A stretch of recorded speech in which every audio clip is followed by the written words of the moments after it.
This video is sponsored by Nebula.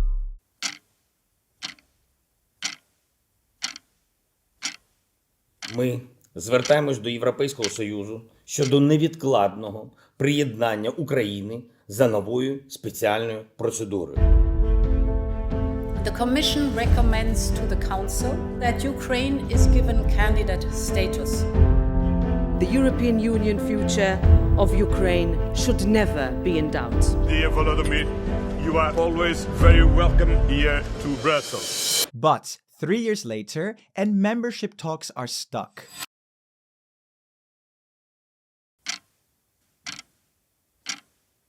The EU is getting increasingly worried.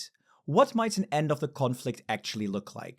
Will Ukraine be forced into an unfavorable peace deal? And will the EU eventually be provoked into joining the conflict, maybe even in the Baltic states? Countries like Ukraine and Moldova are at serious risk of being carved up by Russia, which has recently had backing of China and to a limited extent the United States. With 37 million citizens, battle-hardened troops, and vast natural resources, Ukraine is not just a country in need of protection, it's a geopolitical asset. Aligning Ukraine closer to the EU strengthens Europe's eastern frontier and keeps potential rivals at bay.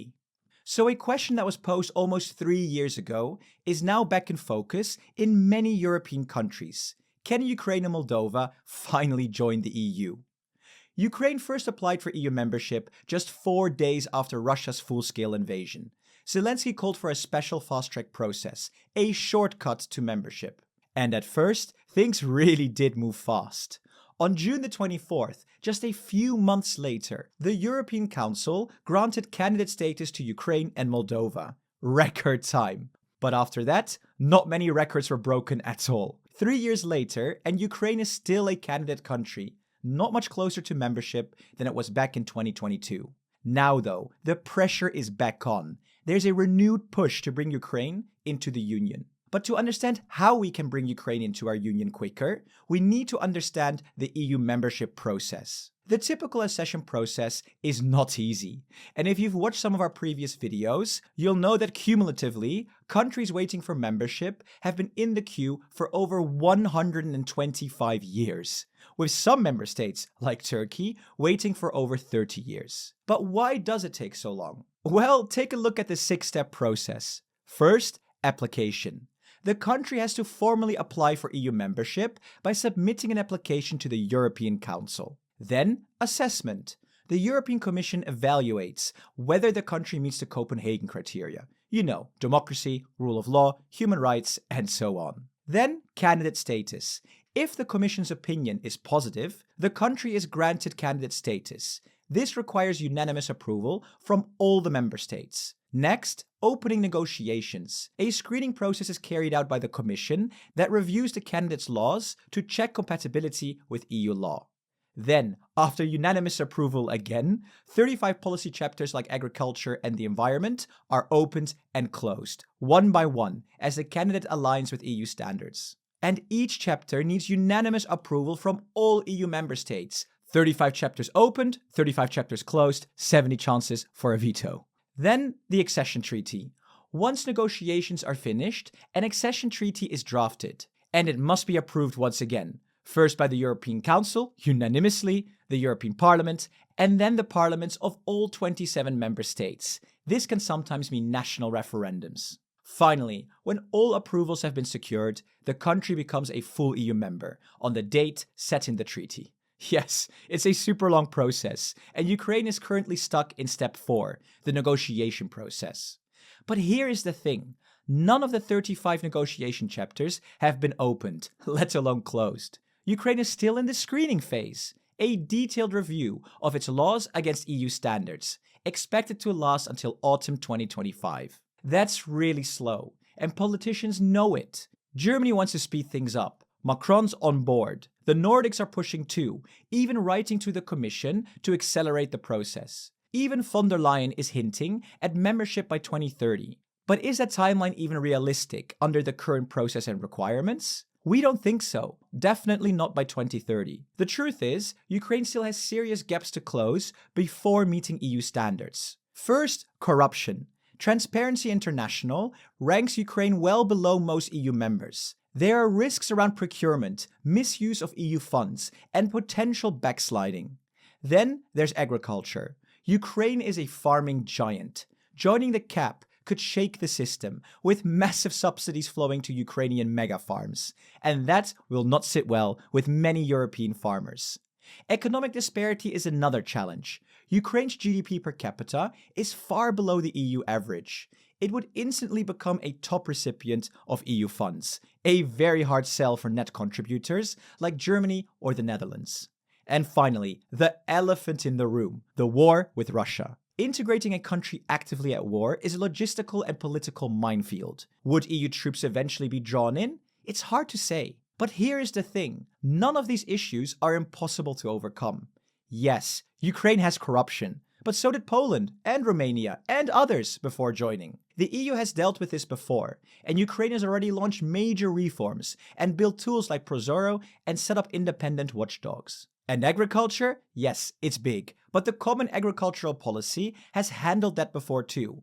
We need gradual integration, transition periods, and subsidy caps. They worked well then, and they can work again. And the low GDP? Well, to be honest, that's exactly what the EU funds are for. It's an investment to help Ukraine grow, and eventually we will gain over 40 million new consumers buying European goods all over the continent. And that's a massive win for the European economy. And the conflict? Well, Cyprus joined while still in a frozen war, so yes, there's precedent everywhere. But there's one obstacle that's proven especially hard to get around: Hungary, or more specifically, Viktor Orban. So why is Orban even against Ukraine joining the EU? Officially, he points to the Hungarian minority in western Ukraine's Zakarpattia region, around 100 to 150,000 people, claiming they're a community under threat. But critics argue he's using this to justify his pro-Russia stance, block Ukraine's EU and NATO ambitions, and fuel nationalism at home. Meanwhile, public support across Europe leans in Ukraine's favor.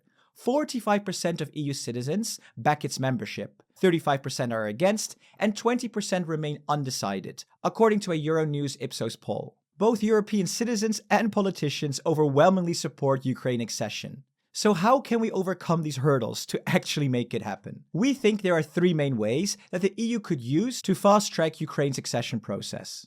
First, change the process.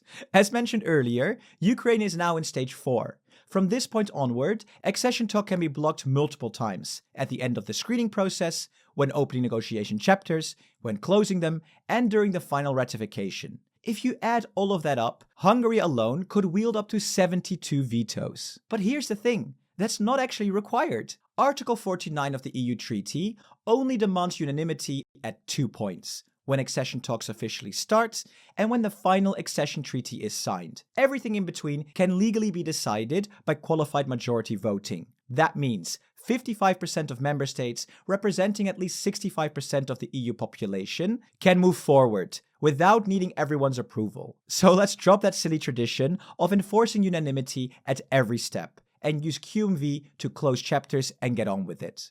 Second, let's start integrating Ukraine before it officially joins. Take Chapter 31, Foreign, Security and Defense Policy. Ukraine is already aligned on sanctions, foreign policy positions, and has one of Europe's most capable armies. It could close that chapter tomorrow, so why wait for full accession?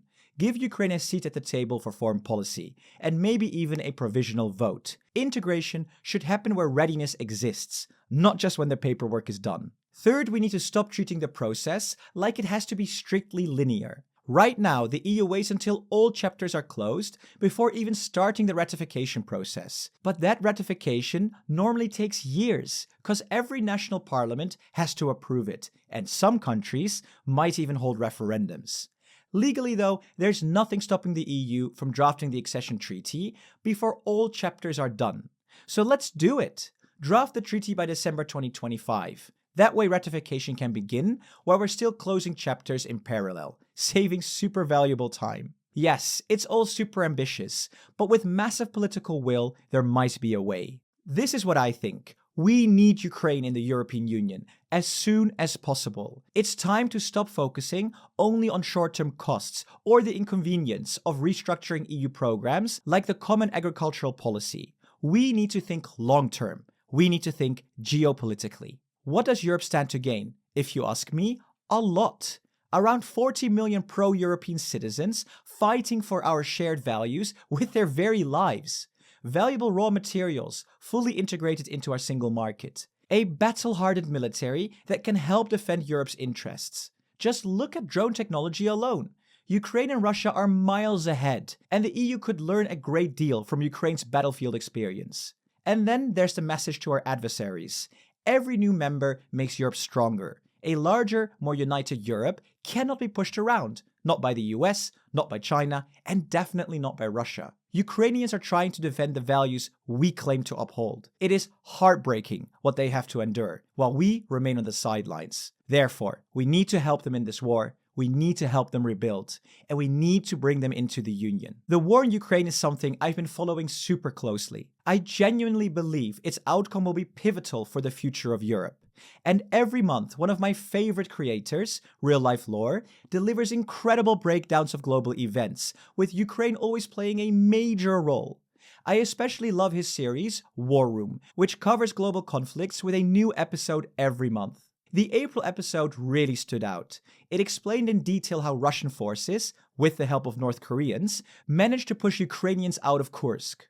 The advancement also put roughly 3/4 of the around 10,000 Ukrainian troops, including thousands of Ukraine's most elite soldiers present in Kursk, at a major risk of encirclement and nearly split them in two, leading to growing calls within the Ukrainian armed forces to pull out from Kursk and cut their losses. Honestly, I had no idea how close Ukraine came to losing some of its most battle-hardened and experienced special units. It's a fascinating and sobering story that shows both the immense challenges Ukraine faces and the incredible heroism they continue to display. What makes War Room even more special is that it doesn't just focus on Ukraine. It also dives into unreported conflicts, like the ongoing violence in Syria and the collapse of the Gaza ceasefire. Stories that rarely get attention they deserve. This kind of content is exclusively available on Nebula, our video sponsor.